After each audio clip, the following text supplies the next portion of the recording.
Bonjour à tous, j'espère que vous allez excellemment bien ce soir et on va faire le débrief de cette étape numéro 9. Étape numéro 9 qui nous a emmené jusqu'au Campo Felice aujourd'hui, station de ski italienne, mais surtout il y avait 1,6 km dans le final de route en gravier. C'est un petit peu un prémisse de ce qu'on aura lors de l'étape d'Estrade qui je crois est mercredi de tête. N'hésitez pas à vous abonner à la chaîne, à mettre un pouce bleu, à réagir dans les commentaires, à partager cette vidéo, à réagir dans les commentaires, à dire si vous êtes d'accord, pas d'accord avec moi. Pour une fois que j'ai mis quelqu'un dans les pronostics qui n'a pas abandonné, c'est quand même fantastique. N'hésitez pas donc à mettre un pouce bleu. Cette étape numéro 9 qui au final va avoir quand même des petites conséquences. Premièrement, Bernal prend le maillot rose à Attila Walter plutôt, qui a quand même un petit peu craqué aujourd'hui. C'est une étape qui aura des conséquences parce que Bernal il a fait mal mentalement à ses adversaires également aujourd'hui parce qu'en 400 mètres il a collé quand même 5 à 10 secondes à tout le monde. En 400 mètres, c'est-à-dire très peu de temps. Il a fait un effort très violent. Mais en même temps, on peut se dire qu'il a fait rouler ses hommes encore toute la journée pour un gain qui est encore assez limité de la part de Bernal. Mais on parlera de Bernal, on parlera des Français. Et on va même commencer tout de suite par le bilan des Bleus. Du côté du bilan des Bleus, je commence avec Romain Bardet. Je dis souvent du côté sur mes débriefs, c'est un truc qu'il faudrait que je retire. On commence avec Romain Bardet qui a fait une très belle étape aujourd'hui encore. Romain Bardet qui, je pense, sera le meilleur français, on peut le dire déjà pour le classement général. C'est le seul qui peut encore se battre pour le classement général avec Attila Walter du côté des Bleus, mais du côté des Français, francophones, un petit peu chauvin. Je pense que ça sera du côté des Français, parce que Evenepoel parle un petit peu français. Du côté de Romain Bardet, 12 secondes aujourd'hui. Par rapport à Bernal, donc il perd 2 secondes par rapport à Evenepoel et 5 secondes par rapport à Ciccone et Vlasov. Il est dans le groupe Carty-Yates. Moi j'ai trouvé plutôt bon encore une fois Romain Bardet. Qui maintenant a vraiment pris le pas sur Jane Lay, parce que Jane Lay a encore perdu du temps pour ceux qui veulent. Jane Lay finit à 53 secondes aujourd'hui. Donc voilà, il fait maintenant c'est lui le leader de cette équipe. Et en même temps, il arrive à bien résister malgré le fait que dans son équipe, il y ait Storer qui soit dans l'échappée. Storer est quand même un atout dans cette équipe. C'est un bon équipier. Malgré le fait que j'ai pas l'impression que Jade Lay travaille énormément pour lui, pour le moment, donc en se débrouillant plutôt seul, il arrive à faire du bon boulot, ce qui me fait confirmer encore une fois qu'il est en extrêmement bonne forme en ce moment, Romain Bardet, et sur une étape qui, sur le papier, lui convenait peut-être pas forcément non plus. C'est pas le coureur le plus puissant. Or, quand vous êtes sur du gravier, vous pouvez pas vous mettre facilement en danseuse. Surtout que là, on était sur des graviers sous la pluie. Donc, faut être puissant. Alors, même s'il avait été très bon sur l'Estrade il y a... Maintenant, ça remonte, c'est 2019, l'Estrade sous la pluie. Ou 2018. Non, 2019, je crois. 2019, quand il fait... Non, c'est... Attends. Non, 2019, c'est Julien Lafilippe. Donc, c'est 2018. Bien 2018, quand il fait deuxième derrière, devant Van Aert, et je sais plus qui avait gagné ce jour-là. C'était Tige Benoît, voilà, qui s'était imposé. On sait qu'il passe quand même bien les routes blanches, mais sur une arrivée sèche comme ça, de route blanche, je pensais pas qu'il arriverait à faire cette performance-là. Pour l'instant, il est bien placé, Romain Bardet. S'il obtient en deuxième semaine un peu plus de protection de la part de son équipe, ça sera encore mieux. Je continue également du côté des Français, donc avec Attila Walter qui, certes, aujourd'hui perd du temps. Il se retrouve à 53 secondes, même moins, Attila Walter, il se retrouve à 49. Voilà, il est dans le groupe avec Louis Vervaeke et Fortunato. Je sais plus qui me l'avait mis dans les pronos Fortunato. Je me suis dit, c'est vrai que c'est pas mal Fortunato. Attila Walter, bien aidé par Aschenbach aussi. Il a bien été épaulé aujourd'hui du côté de la Groupama. C'était Badilati également qui était autour de lui et pendant une grande partie de la journée, même quand ça allait un peu moins bien. Pour moi, il est toujours potentiel top 10. Top 10, top 15 Walter, ce qui serait un bon résultat pour lui. S'il tient bien en troisième semaine, hein, ça sera une autre question. Aujourd'hui, c'est pas simple d'avoir le maillot rose, surtout quand on a son âge, il est très jeune, hein, et qu'on est dans un pays où, au niveau du cyclisme, on n'est qu'au début. C'est vrai que le cyclisme hongrois, il n'y a pas eu 150 coureurs auparavant.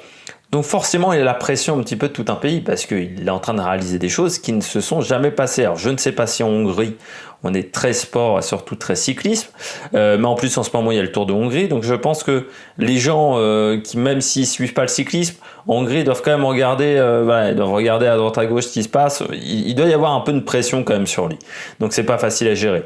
Et puis c'était pas une étape forcément facile, hein, je l'avais dit, il y avait 3500 mètres de dénivelé positif, je sais plus où, 3007. 3500 sur 158 km, donc ça n'a pas vraiment débranché la journée, c'est-à-dire que ça a roulé très très fort, l'échappée a mis beaucoup de temps à sortir. Quasiment une moitié d'étape pour que l'échappée sorte normalement, donc le début de journée lui a peut-être coûté un petit peu d'énergie, surtout qu'hier il avait été pris dans les coups de bordure en début d'étape, donc il avait dû rouler également, donc il y a peut-être une petite fatigue, ce qui est tout à fait normal. On est au 9e jour de course sans pause, c'est tout à fait normal. Mais encore une fois, Attila Valter, aujourd'hui, il perd le maillot rose, il va déjà avoir un peu moins de pression sur les épaules, mais il est toujours en lice pour le top 10, encore une fois, 49 secondes, c'est pas grand-chose de retard par rapport à Egan Bernal. C'est-à-dire qu'il est encore très très bien placé, que ça soit pour le top 10, mais également pour le maillot blanc, même si on pourrait se dire que cette année, le mec qui gagnera le Giro a de grandes chances d'être maillot blanc également. Et puis je termine avec Geoffrey Bouchard. Geoffrey Bouchard, il a fait l'étape. Geoffrey Bouchard, petite statistique, selon Pro Cycling Stats, je précise toujours, la dernière fois qu'un Français a été leader du classement de la montagne, il faut remonter au Giro 2006 avec Sandy Cazard. Ce qui remonte un petit peu, ce Sandy Cazard, ça fait quand même depuis une bonne 10 ans qu'il a raté sa carrière, hein. Sandy Cazard, c'était 2012, 2013, on a sa fin de carrière. Du côté de Bouchard, il a fait le job aujourd'hui. Il a pris l'échappée. Je sais plus qui m'a dit dans les commentaires. Qui m'avait parlé de Bouchard dans les commentaires. C'est vrai que moi je lui ai dit aujourd'hui, il devrait prendre l'échappée. Et c'était même, j'ai utilisé le conditionnel, mais j'aurais dû utiliser le présent. Il doit prendre l'échappée parce que sur un état comme ça où vous aviez 4 côtes. Au classement de la montagne, c'est des points à prendre et c'est des points assez faciles à prendre de la part de Bouchard. Donc il a fait le job. Ensuite, dans le final, il a tenté sa chance parce qu'il y avait quand même des coureurs qui techniquement sur le papier pour moi étaient un peu plus forts que lui. Koen Bouwman, Mollema, il y avait un autre également qui était plus fort que lui, autre que Mollema. Je me suis dit, il y avait Bennett qui sur le papier était plus fort. Donc je me suis dit, autant partir, oui. Il tente, en plus il part pas tout seul, c'est-à-dire qu'il y a un premier coureur qui attaque, qui est le coureur de F, qui est un très bon coureur, Simon Kerr. Donc oui, autant suivre hein, dans ce genre de cas, quand t'es pas forcément favori, en plus il est accompagné de galopins. Donc c'est-à-dire qu'il y avait toujours une deuxième carte pour l'équipe. Et puis il a aussi allé loin, il a bien accéléré le rythme dans les 6-7 derniers kilomètres. Après dans le final, c'était très compliqué pour un homme seul. Et dans le tunnel, grand moment de télévision en passant le tunnel, ils étaient pas foutus la rail de foutre une antenne dans le tunnel parce que c'est faisable hein, parce que le tunnel faisait 700 mètres, 800 mètres, de foutre une antenne dans le tunnel pour réussir à récupérer la réception, pour avoir une réception d'image. Parce qu'en Norvège, par exemple, j'ai déjà vu ça sur le Tour de Norvège notamment, d'avoir des images dans un tunnel. Non, la rail n'était pas foutu de le faire, donc on a eu un grand moment de télévision, grand moment de suspense. Mais va-t-il sortir en tête du tunnel ? Bouchard, mais ouais, non, il a fait une bonne étape. Je pense qu'il n'a pas grand-chose à se reprocher ce soir, Geoffrey Bouchard. On passe tout de suite au coureur au top. Attaque de Marlou! Du côté des coureurs au top, je commence tout de suite avec Egan Bernal, parce que je vois que je suis déjà à 10 minutes quasiment de vidéo. Egan Bernal aujourd'hui, 7 secondes de gagné. C'est une belle journée. Il a fait ça en très peu de temps, 400 mètres. Donc ça, c'est bien. Il prend le maillot rose également. Je pense à Egan Bernal, j'ai pas vérifié, ou c'est Evenepoel. Non, c'est bien Bernal qui prend le maillot rose avec un petit pécule d'avance de 15 secondes et de 21 secondes sur Vlasov. Malgré tout, on va un peu relativiser Egan Bernal, parce que je sens déjà des gens qui s'enflamment dans tous les sens avec Egan Bernal. Premièrement, on ne sait toujours pas si le dos va tenir 3 semaines. Deuxièmement, il va falloir maintenant que son équipe conserve le maillot rose pendant 2 semaines également, alors qu'ils ont déjà travaillé en début de Giro sur 2 étapes pour défendre, pour rouler un peu pour Filippo Ganna. Donc la grande question, c'est déjà de savoir est-ce que Bernal et son équipe surtout vont tenir le coup. Là, pour le moment, on n'est encore pas sûr. Ensuite, Egan Bernal, il a montré de très belles choses sur des côtes courtes, sur des côtes punchy. Par rapport à Yates ou par rapport à Hugh Carty. Malgré tout, pour le moment, on n'a pas eu de col de 20 bornes. Est-ce qu'il aura la même capacité sur les cols de 20 km ? Normalement, il est très bon dans ce domaine-là. Mais depuis sa blessure au dos, est-ce qu'il a conservé ce potentiel-là ? Ça, c'est une autre question. Et puis derrière, c'est quand même beaucoup d'efforts consentis pour avoir 15 secondes d'avance par rapport à Evenepoel. Ou pour avoir 36 secondes d'avance par rapport à Ciccone. Il a fait beaucoup d'efforts. Il n'a que 43 secondes d'avance sur Attila Walter. Il y a la minute sur Simon Yates. Mais il n'y a qu'une minute. Il n'y a même pas une minute. Il y a 55 secondes pour Simon Yates. C'est Formolo qui est le premier à la minute, qui est 10e. Encore une fois, rien n'est fait. Donc il a consommé énormément d'énergie pour au final pas grand-chose en avance. Alors je le mets au top aujourd'hui parce que il a fait une démonstration de force. Mais moi je m'y attendais un petit peu. Malgré tout, il faut rester très prudent, je pense, avec Egan Bernal. Deuxième coureur au top, là je vais aller assez vite, c'est Ciccone. 36 secondes, belle journée de Ciccone. Il a bien tenu cette première semaine. Comme Evenepoel, c'est des coureurs qui, on les attendait pas là, foncièrement, totalement, et qui ont bien tenu sur cette première semaine de course et qui ont bien tenu 9 jours de course parce que Evenepoel, c'est parfois plus dur la première semaine que les semaines d'après parce qu'on enchaîne 9 jours d'affilée. Il faut l'avoir en tête. Et je trouve qu'Evenepoel également a bien tenu. Troisième coureur, quatrième là, mais troisième, on va dire, c'est Caruso. Aujourd'hui, belle étape de Damiano Caruso, 45 secondes au classement général seulement de retard pour Caruso. On ne l'aurait pas forcément dit le samedi dernier quand on est parti sur ce Giro et qu'on pensait que ça serait Landa le leader. Il fait pour le moment bien leader de rechange. Alors c'est quand même un avantage dans cette équipe, c'est un petit peu comme Ineos l'année dernière. C'est qu'ils se sont remis la tête à l'endroit très vite, vu que Gino Mader a remporté l'étape juste le lendemain de l'abandon de Landa. Donc on est reparti sur une dynamique positive. Or, des fois, quand vous gagnez pas tout de suite, d'ailleurs quand vous mettez, quand vous avez des contre-performances de jour en jour, il y a une sorte de cercle vicieux qui peut se mettre dans l'équipe, une sorte de mauvaise ambiance que l'on peut avoir dans l'équipe. Là, ils sont repartis très vite sur de bonnes bases comme l'année dernière. L'année dernière, la victoire de Ganna, je suis pas sûr que si Ganna ne gagne pas l'année dernière son étape, je suis pas sûr que derrière Tao Gegenhardt remporte le Giro. Parce que peut-être que l'équipe serait restée dans une ambiance un petit peu mauvaise.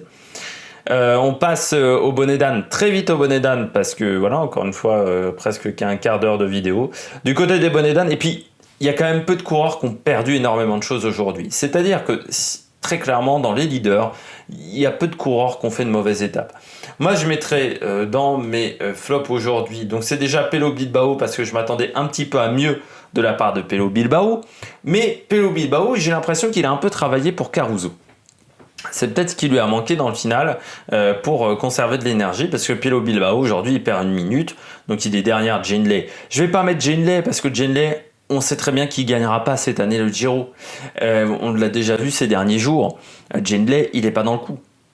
Certainement dû à sa chute autour des Alpes qui lui a coûté des jours d'entraînement. Donc je ne vais pas le mettre parmi les flops. Deuxième flop pour moi, c'est Simon Yates. Pourquoi Simon Yates ? Alors certes, aujourd'hui, il termine à 12 secondes, Simon Yates. On pourrait se dire c'est super. Sauf que j'ai trouvé quand même que Simon Yates, aujourd'hui, c'était poussif. Plusieurs fois, à un moment il était derrière Attila Walter dans le peloton, vers 10 km de l'arrivée. Donc là je me dis déjà t'es mal placé, à Ovindouli. Après la montée d'Ovindouli, qui était l'avant-dernière montée de la journée, il était pas très bien placé. Et dans la montée, je l'ai regardé un petit peu, j'ai trouvé vraiment en difficulté aujourd'hui à Simon Yates. C'était vraiment très poussif. Alors j'aurais pu mettre Gross Schartner, parce que je sais qu'il y a quelqu'un qui joue souvent au Gross Schartner dans les abonnés. En même temps, il a travaillé pour Bourman. Bourman qui aujourd'hui fait plutôt une belle étape en finissant à 12 secondes, mais c'est un parcours qui lui convenait plutôt bien également parce que c'est un coureur puissant. Donc voilà, j'ai mis que 2 flops aujourd'hui, mais très clairement, il n'y a pas grand monde qui s'est planté sur cette étape. Même Nibali, mais Nibali, on sait très bien qu'il ne gagnera pas le Giro non plus. Donc le mettre parmi les mauvais, c'est compliqué. Voilà, je pense qu'on a un peu bien résumé cette étape en parlant beaucoup des Français, mais les Français ont été animateurs de cette journée. N'hésitez pas à vous abonner à la chaîne, n'hésitez pas à mettre un pouce bleu. Demain, journée de repos, pour moi également, non parce que j'ai la moto à faire. On reprend mardi, avec présentation de l'étape. Mardi, ça sera pour les sprinters, mais ça peut être très nerveux. L'étape de mardi. N'hésitez pas à vous abonner à la chaîne, n'hésitez pas à mettre un pouce bleu, et puis nous on se retrouve pour de nouvelles aventures sur la Mec Production. Ciao ciao.